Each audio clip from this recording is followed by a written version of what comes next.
Sobrang hirap magpigil, sobrang hirap na pahabain ang kanyang pasensya. Kung ang tanging nais niya lamang ay yakapin ito ng mahigpit at muling angkinin ng babae, ngunit alam niya sa kanyang sarili na hindi niya yun pwedeng gawin. Hindi siya nito maalala. Para siyang estrangheron tumutulong lamang upang maprotektahan to. Kaya mahirap para sa kanya na kung kailan sobrang vulnerable ang kanyang nararamdaman, ay saka ito maghahamon na sabihin niya ang lahat ng kanyang nanalaman. Would you believe me, Alexandra? Ulit niya. Mahirap na kung kailan makahanap na siya ng lakas ng loob na sabihin ng totoo, ay saka hindi naman ito maniniwala. Mahirap na kung kailan handa na siyang sabihin ang nakaraan nito, ay saka naman siya nito pagdududahan.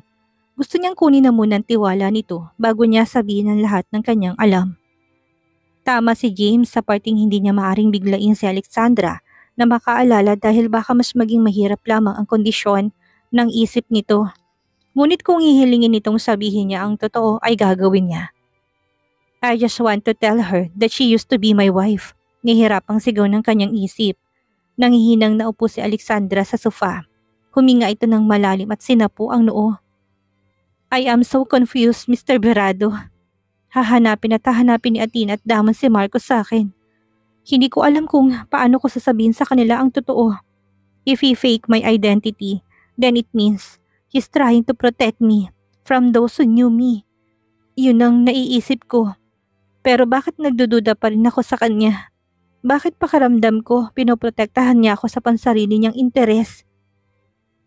He doesn't want other people to know that you're still existing, Alexandra. Marahan niyang saad. You were kidnapped at the airport and announced dead afterwards. May natagpuan kaming bangkay at pinaniwalaan naming ikaw yon. Umawang ang labi ni Alexandra at agad na nag-angat ng tingin sa kanya. What? Itinago ka niya at pineke niyang pagkatao mo dahil natatakot siya na may makaalam na buhay ka pa. Hindi ko alam kung paano kanya naitakas ng Pilipinas. Your old record were from Alaska. Then you moved to Switzerland. Then here in Sicily. Palipat-lipat kayo dahil humahanap siya ng bansa na mahirap puntahan ng mga taong nakakakilala sa'yo. Humugot ng malalim na hininga si Alexandra. Halata sa reaksyon nito ang gulat. We're trying to connect everything from the past. Simula nang makidnap ka, mahanap ang bangkay, mailabas ka ng bansa at madala ka sa Sicily. Hindi yun kayang gawin ni Marcos na mag-isa. May kasama siya sa mga plano niyang yun. Bakit kailangang mangyari yun? Do I have enemies?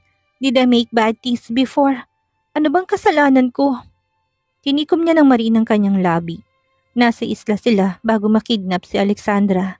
Sa pagpupumilit niya na bumalik ng Manila, maaga silang pumunta ng airport. Hindi niya napansin na may lumapit na palang babae. Kay Alexandra at nagpanggap na may tinatanong. Yun pala parte na pala yun ng plano upang makuha ang babae. Hanggang ngayon, hindi pa rin mahanap ng grupong kumidnap kay Alexandra sa airport. Bigo ang mga pulis na mahanap ang mga sospek. O baka may humaharang lang sa paghahanap ng mga sospek, kaya hindi mahuli-huli? Wala kang kasalanan. It just happened. Kinuyom ni Alexandra mga palad nito. Nagangatan ng tingin sa kanya at mas lalong dumilim ang ekspresyon ng mga mata. Kung nakidnap ako, paano ako nahanap ni Marcos? I have a record of gunshot and brain injury. Naalala niya tumagal sila sa ospital dahil kailangan pa siyang tingnan ng mga doktor. Dahil madalas dumugo ang sugat sa kanyang ulo. Natatakot ang mga doktor na baka magkaroon ng internal bleeding. Ang kanyang utak kaya yun ang binabantayan. At meron din siyang tama ng bala sa kanyang likod na kailangan ding bantayan. Nag-agaw buhay din ng kambal dahil sa kanyang kalagayan. Paano nagawa ni Marcos na sagipin pa siya kung ito naman pala ang may pakana sa pagkakakidnap niya? Samantalang parang pinupunit ang dibdib ni Garrett sa kanyang narinig. Nabaril si Alexandra at nagkaroon pa to ng malalang brain injury. Dahil sa aksidente, patawala siya doon para tulungan man lang ito.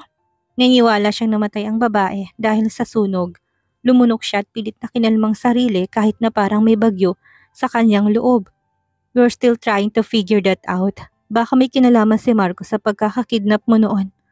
Siya lang ang makakapagsabi kung paano kanya nahanap. At naitakas. Gumalaw ang kanyang panga sa tinitimping galit. But why would he do that? Naging mabuti sa akin si Marcos at sa mga bata. Itinuring niya akong parang... Tinakpan ni Alexandra ang kanyang mukha. He made me believe that we were together, that we're married. Biguto nag-angat na tingin sa kanya. Namumula ng mga mata ni Alexandra dahil sa lungkot, galit at sakit na nararamdaman. Pero kakaibang nararamdaman ko sa kanya. Para ako napapasok kapag hinahawakan niya ako. Hindi ko kayang maging komportable sa tabi niya. Parang hinahalukay ang sikmura ko kapag hinahalikan niya ako. Pumatak ang luha nito, napaiwas siya ng tingin, hindi dahil ayaw niyang makitang umiiyak ito, kundi dahil parang sinasakal ang kanyang dibdib sa mga sinasabi nito. Kaya siguro hindi ko kaya magtiwala sa kanya. Kaya parang kahit anong pilit ko sa sarili, hindi ko kayang magpaubaya. I cannot feel anything for him. Gusto niyang magmura. Sa 5 taong nagkasama si Marcos at Alexandra, nagkaroon ng maraming pagkakataon ng gagong yun para pagsamantalahan ng kawalang alam ni Alexandra sa totoong relasyon ng dalawa. Hindi niya kayang makinig lang. Gusto niyang hanapin si Marcos at durugin ang pinong buto nito. 5 taon. 5 taon na pinaniwala nito si Alexandra sa isang malaking kasinungalingan. Humitbi ang babae. Tinakpan nito ang bibig at alam niyang nahihirapan ng husto si Alexandra. Kung kasinungalingan lang pala ang lahat ng ito, may ibig sabihin, hindi sa kanya si Damon at Athena. Nagtagis ang kanyang bagang.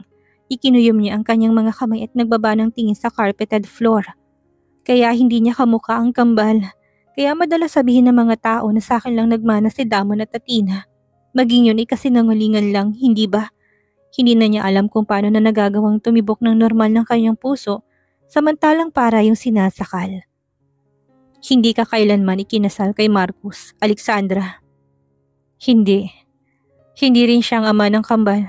Wari bang 10,000 sampal ang dumapo sa kanyang pisngi. Sa sariling bibig niya rin ang galing ang salitang yon. Hindi siya kailanman niloko ni Alexandra. Sa kanya si Athena at Damon. Kahit walang DNA test, alam niya. Ramdam niya. Sa kanya, ang 2 batang yon. Shit! Pinunit ni Marcos ang kanyang polo para itali sa dumudugo niyang braso. Sumabit yun sa lumang bakal malapit sa bukana ng tunnel na kanyang nilabasan. Hindi niya napansin na may matulis na bakal sa gilid. Hindi rin kasi kasya ang buo niyang katawan kaya sasabit talaga ang kanyang braso sa kanyang paglabas. Shit! Nagtagis ang kanyang bagang na makitang dugong tumutulo mula sa sugat hanggang sa kanyang mga daliri. Paulit-ulit siyang nagmura at tanging pagsuntok na lamang sa lupang nagawa. Matinding galit ang namuo sa kanyang puso. May sumisiksik na awa para sa sarili at sumisipa rin ang pagkabigo. Maayos niyang tinrato si Alexandra. Wala siyang ibang ginawa kung hindi mahalin at paglingkuran ng babae sa loob ng 5 taong pagsasama nila. Hindi niya kailanman naisip na darating pang araw na ito dahil buong akala niya magsasama na silang dalawa hanggang sa huli nilang hininga. Heck this life. Pagod siyang nahiga sa Bermuda. Sobrang dilim ng kalangitan at alam niyang anumang oras ay bubuhos ng malakas na ulan. Naniniwala siyang hindi siya pinagtaksilan ni Alexandra. Baka parasahang kinuha ni Gareth si Alexandra at ngayon ay tinatago ang babae. Nahanap pa nitong mga bata at kinuha rin sa kanya. Tama si Natalie. Nasa Sicily nga ang lalaki. Kung nakinig lamang siya kay Natalie na itakbo na paalis sa Sicily si Alexandra, ay hindi sana ito mangyari. Hindi sana ganito kagulo ang nangyari sa kanila. Ramdam niyang pagkirot ng sugat sa kanyang braso. Ngunit mas malala ang pagkirot ng kanyang puso. Iniwan niya ang buhay sa Pilipinas para itakas si Alexandra papuntang Alaska. Iniwan niya ang kanyang mga negosyo at ari-arian para magsimulang kasamang babae. Akala niya noon sapat nang nasa tabi niya si Alexandra at kinikilala siya nito bilang asawa dahil wala itong maalala. Akala niya sapat nang mabuhay sa kasinungalingan para lang maging masaya. Pero hindi pala. Nahanap pa rin ng buwisit na Gareth na yun ang kanyang pamilya at binawi sa kanya. Kung iisiping mabuti, utang ni Alexandra ang buhay nito sa kanya. Kung hindi niya nailigtas ang babae sa tiyak na kamatayan, ay wala na ito. Nagtagis ang kanyang bagang para siyang tatakasan ng bait. Gulong-gulo ang kanyang isip. Ang tanging gusto niya lang mangyari ay mabawi si Alexandra at ang kanyang mga anak sa kamay ni Gareth. Hindi na balik kung mapahamak siya. babawian niyang mag-ina't itatakas niya. Hindi siya papayag na kung kailan maayos ng buhay nila ay saka sisirain ni Gareth. Bumangon siya, napaupo sa bermuda at hinugot ang baril sa kanyang pantalon. Kinuha niya rin ang cellphone at mabilis na nagtipa upang kontakin ang number ni Cassandra, ang kaibigan niya nakatira sa Taormina. Marcus, masuyong bati ng babae sa kabilang linya. Are you home? I need help. Natahimik ang babae sa kabilang linya. Mukhang hindi inaasahan na ganun ang tono niya. Madalas ay mahinahon at maayos ang kanyang tono ng pagsasalita. Hindi kagaya ngayon na tila nababahala at nagmamadali. Yes, Mark, I'm home. Nasaan ka? I'm near the old road, just behind the mansion. Naalala mong lumang cottage malapit sa burol? Nandito ako. What happened? Why are you there? Mahabang kwento. Ania, can you pick me up? I really need help. Pagmamakaawa niya. Of course, Mark. Hintayin mo lang ako. Pupuntahan kita. Huwag kang dadaan sa mansyon. Umikot ka, malapit sa shoe store na nasa kanto at dumiretso hanggang sa burol. Shortcut yun, papunta dito. Tignan mo kung may sumusunod sa'yo. Walang dapat makaalam na kukunin mo ko, bilin niya. Okay. Naguguluhan itong Saad. Ibinaba niyang tawag at muling nagtipa sa kanyang phone. Nagpadala siya ng message kay Natalie upang malaman itong kanyang sitwasyon. Sigurado siyang mamayang madaling araw pa ito makakarating ng Sicily. Tumuli siya sa lumang cottage malapit sa sementadong daan na paakyat ng burol. Ang burol sa likod ng kanilang mansyon ay isang secluded area. Pangarap niya mabili ang lupang ito ngunit ayaw ipagbenta ng may-ari. Ang underground tunnel ay dito nagtatapos sa burol. Ang mansyon ay may underground tunnel upang kung sakaling magkaroon ng mga emergency sitwasyon, may lugar silang pwedeng daanan upang makatakas. Laking pasasalamat niya ng dating may-ari ng mansyon ay safety conscious masyado at naisipan ng ipagawa ang tunnel. Isa pa, marami ring pasikot-sikot sa tunnel. Kung hindi pamilyar sa tunnel ay mawawala talaga. Kaya malaki ang kanyang kumpiyansa na hindi siya nasundan ng mga tauhan ni James. Lumipas ang ilang minutong paghihintay, pumatak ng malakas na ulan at umihip ng malakas na hangin pero wala pa rin si Cassandra. Medyo malayo din naman kasi ang Taormina, kaya kailangan niyang pahabain ang pasensya at maghintay. Tumigil ng pagdurugo ng kanyang sugat, ngunit mas lalo lamang kumirot ang kanyang braso. Gusto niyang subukan tawagan muli ang number ni Alexandra pero hindi na siya nangahas. Naniniwala siyang mahanap niya din ang babae at magagawa niya pa rin ng paraan na bumalik ito sa kanya. Sa ngayon, hindi siya maaaring kumilos na mag-isa dahil dihado siya. Maraming tauhan sila Gareth at James. Lahat ay mga armado at hindi takot mamatay o makapatay.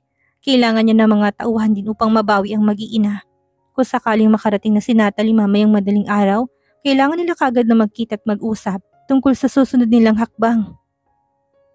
Magkasama sila sa bagay na ito. Sila ang totoong magkakampi. Mas lalong lumakas ang buhos ng ulan. Natanaw niya ang maliwanag na ilaw galing sa sakyan ni Cassandra.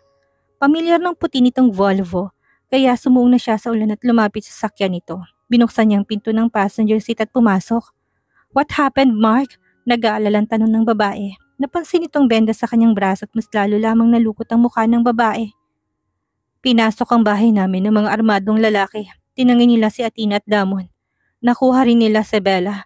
Nagtagis ang kanyang bagang. Oh my God! Let's report that to the police. Mga mafia? Huwag muna. Baka mapahamak ang asawa at mga anak ko. Kilala ko kung sinong kumuha sa kanila. Alam ko kung paano sila matatagpuan. I just need a place where I can hide for a while. Pwede ka sa amin, Mark. Maagap na suggestion ni Cassandra. Nasa bahay ngayon si Kuya Domingo. Matutulungan ka niya. Tinignan niyang babae. Marahan siyang tumango at umusal ng pasasalamat. Dati silang magkasintahan ni Cassandra, ngunit ilang buwan lang din ang tinagal nila. Naghiwalay sila dahil kinailangan itong ipurso ang modeling career sa New York City. Naging sikat na modelo pero ilang taon lang tinagal dahil nabuntis ng isang mayamang Sicilian. Ngunit ang asawa nito ay dating miyembro ng mafia sa Sicily. Bago nito pa maisilang ang batay na patay ng lalaki dahil sa isang madugong labanan ng mga grupo. Kaysa bumalik sa Pilipinas, minabuti ni Cassandra na dito na muna manatili sa Sicily. Alam ni Cassandra ang kanilang pagsasama ni Bella, ngunit hindi niya pa naipakilalang dalawa sa isa't isa dahil ayaw niya makilala ni Bella ang kanyang mga kaibigan at ayaw niya naman na malaman ni Cassandra na wala talagang maalala si Bella. Pagkarating sa tahanan ng mga Corleone, ginamot kagad ni Cassandra ang kanyang brasong may sugat. Uncle Marcus! Lumapit si Erakel, ang anak ni Cassandra Cecilia na asawa. Ngumiti siya nang magsalubong ang tingin nila ng 7 taong gulang na batang lalaki. Itingiti naman si Erakel. Hi Erakel, bati niya. What happened with this arm, ma'am? Kuryosong tumingin si Erakel sa kanyang braso. Nang makitang ginagamot yon ng ina, naglahong ngiti nito dahil sa pag-aalala. Lumingon saglit si Cassandra sa anak at masuyong ngumiti. Are you alright, Uncle Marcus? I'm fine, Era. There's nothing to worry about. Maingat niyang usal. Why did you only visit now, Uncle? Kumunot ang noo ni Marcus. Hindi niya naunawaan ang sinabi ni Era kaya nilingon niya si Cassandra para humingi ng tulong. Cassandra giggled. Can you let Uncle Marcus rest first, Era? He's hurt and it's not good for them to get stressed. Marahang tumango si Erakel. Kahit na napipilitan ay umalis to upang hindi na magkaproblema si Marcus. Nailing na lamang si Cassandra habang sinusundan ng tingin ng anak.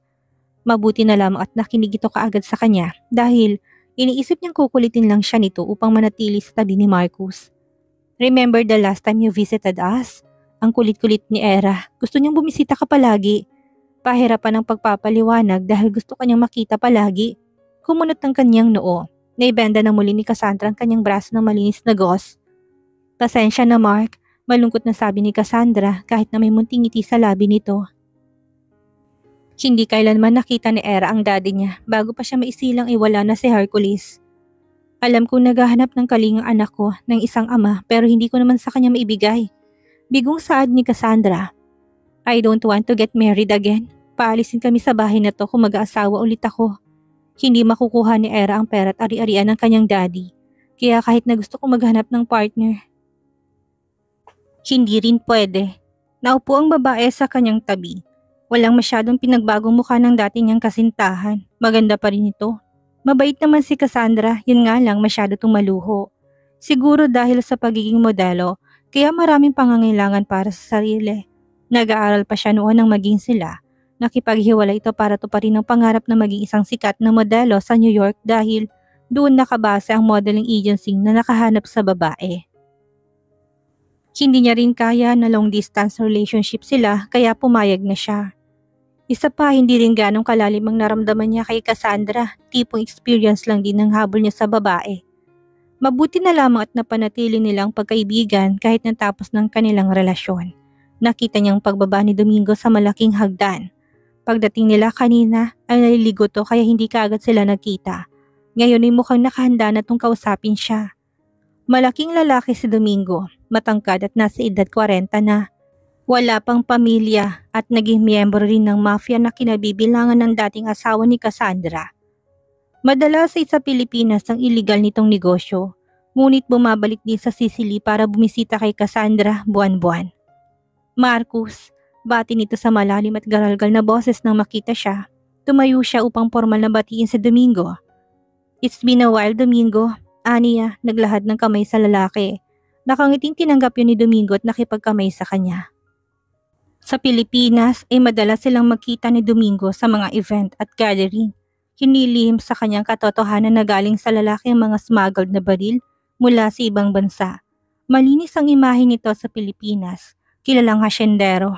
Ang pangunahing negosyo ay ang sugar mill sa Ilocos, ngunit ang totoo sa tubuhan madalas itago mga baril na galing sa Sicily. Alam niya yun lahat dahil si Cassandra nagsabi sa kanya. Anong nangyari dyan sa braso mo? Nagbabato ng tingin sa kanyang braso. Naunang maupo sa pang-isang sofa si Domingo. Sumunod naman siya bago sagutin ang tanong nito. Sumabit sa bakal, dumaan ako sa underground tunnel para makatakas sa mga taong sumusunod sa akin.